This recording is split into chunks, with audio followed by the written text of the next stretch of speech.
Hello students, success coaching classes में आपका स्वागत है। यदि आप चैनल में पहली बार आए हैं तो चैनल को सब्सक्राइब कर ले और बेल आइकन को ऑल में प्रेस कर ले ताकि आने वाले सभी वीडियो को नोटिफिकेशन टाइम पर मिल जाए। तो आज हम लोग डिस्कस करने वाले हैं क्लास 10th का साइंस का जो आपका 26 अक्टूबर को आपका जो वीकली टेस्ट होने वाला है उसके लिए हमारा ये साइंस का वीडियो का सेट 2 है। तो सेट 1 में हम लोग ऑब्जेक्टिव क्वेश्चन देख लिए। यदि आप प्लेलिस्ट बना हुआ नहीं देखें तो आप जाकर देख लीजिएगा। और आज हम लोग सब्जेक्टिव क्वेश्चन डिस्कस करने वाले हैं जो आपका 26 अक्टूबर वीकली टेस्ट में आने का प्रबल संभावना है। तो चलिए हम लोग आगे वीडियो को बढ़ाते हैं।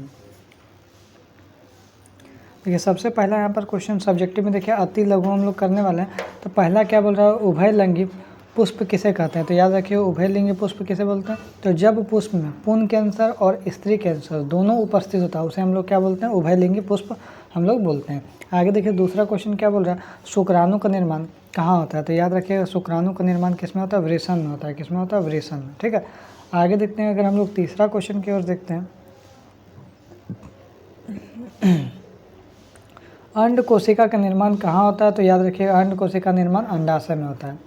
आगे देखिए मनुष्य में गतिशील जनन कोशिका को क्या कहते हैं। तो मनुष्य में जो गतिशील जनन कोशिका को हम लोग क्या बोलते हैं, नर युग्मक बोलते हैं। ठीक है, आगे देखिए बोल रहा है बीजाणु समासंग विधि से किन में जनन होता है। तो याद रखिए बीजाणु जो समासंग विधि से राइजोपस में जनन होता है। आगे यदि हम लोग देखते हैं कोशिका विभाजन की वह प्रक्रिया जिसमें गुणसूत्रों की संख्या आधी हो जाती है उसे क्या बोलते हैं। तो कोशिका विभाजन को वह प्रोसेस जिसमें गुणसूत्रों की संख्या आधी हो जाती है उसको हम लोग क्या बोलते हैं, अर्धसूत्री हम लोग विभाजन बोलते हैं। आगे यदि हम लोग देखते हैं, जब किसी पुष्प में पुंन कैंसर और स्त्री कैंसर दोनों उपस्थित होते हैं तो उन्हें क्या बोलते हैं। तो जब किसी पुष्प में पुंन कैंसर और स्त्री कैंसर दोनों उपस्थित होते हैं उन्हें हम लोग क्या बोलते हैं, उभयलिंगी पुष्प कहते हैं, जैसे आपका गुड़हल और सरसों। आगे यदि हम देखते हैं स्वपरागन किसे कहते हैं। तो याद रखिएगा जब परागकणों का स्थानांतरण उसी पुष्प के वर्तिकाग्र पर होता है उसे हम लोग क्या बोलते हैं, स्वपरागकण हम लोग कहते हैं। आगे देखते हैं उसके बाद हम लोग देखते हैं यहाँ पर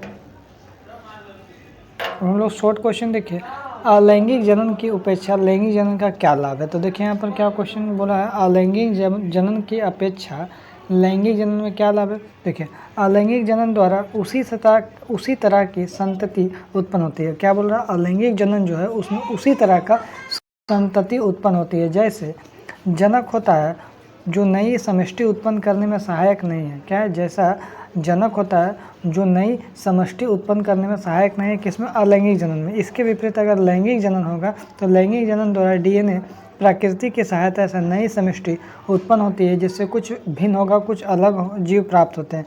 ये विभिन्नताएं जीवों के अनुकूलन और विकास में सहायता करती है। ठीक है, आगे यदि हम लोग देखते हैं क्वेश्चन क्या बोला, मानव में वृषण का क्या कार्य है। तो मानव में जो है नर जनन कोशिका अथवा शुक्राणुओं का निर्माण वृषण में होता है। यह उदर गुहा के बाहर वृषण कोश में स्थित होता है क्योंकि शुक्राणु जो है उत्पादन के लिए आवश्यकता शरीर के ताप से कम होता है। तो टेस्टोस्टेरोन हार्मोन के उत्पादन एवं स्रवण में भी वृषण की अहम भूमिका होती है। ठीक है, उसके बाद अगर देखते हैं ऋतुस्राव क्यों होता है। तो देखिए निषेचित अंडे की प्राप्ति हेतु गर्भाशय प्रतिमा तैयार करता है, अतः इसकी अंतःभित्ति मांसल एवं स्पंजी हो जाती है। निषेचन ना होने की अवस्था में इस परत का भी आवश्यकता नहीं रहती है, अतः यह परत धीरे धीरे क्या होता है, टूट जाता है, योनि मार्ग में रुधिर एवं म्यूकस के रूप में निष्कासित हो जाता है। उसी को हम लोग ऋतुस्राव कहते हैं। आगे देखते हैं क्या बोल रहा है, जो पुष्प का अनुदैर्ध्य काट का एक निम्नांकित चित्र देखिए। तो यहाँ पर आपको ये चित्र को याद रखना है एक पुष्प का। देखिए इसको ये वाला पार्ट को हम लोग क्या बोलते हैं, पराग कोश बोलते हैं। और देखिए यहाँ पर ये वाला हम लोग पार्ट को क्या बोलते हैं, पुतंतु बोलते हैं। इसको हम लोग दल बोलते हैं, इसको हम लोग बाह्य दल बोलते हैं। इसको हम लोग क्या बोलते हैं, ये वाला पार्ट को हम लोग क्या बोलते हैं, अंड या अंड कोशिका बोलते हैं। इसको हम लोग क्या बोलते हैं, अंडाशय बोलते हैं। इसको हम लोग वर्तिकाग्र बोलते हैं। इसको वर्तिका बोलते हैं। इसको हम लोग वर्तिकाग्र बोलते हैं। सबको मिला हम लोग क्या बोलते हैं, इधर स्त्री कैंसर हो जाएगा, ये वाला दोनों मिला क्या हो जाएगा, यहाँ पर पुंन कैंसर हो जाएगा। ठीक है, आगे देखिए गर्भ निरोधन की विभिन्न विधियाँ कौन सा है। तो याद रखिएगा पहला आपका यांत्रिक या भौतिक अवरोध द्वारा, रासायनिक विधि द्वारा, शल्य चिकित्सा द्वारा, या अंतरा गर्भाशय के द्वारा होता है। ठीक है,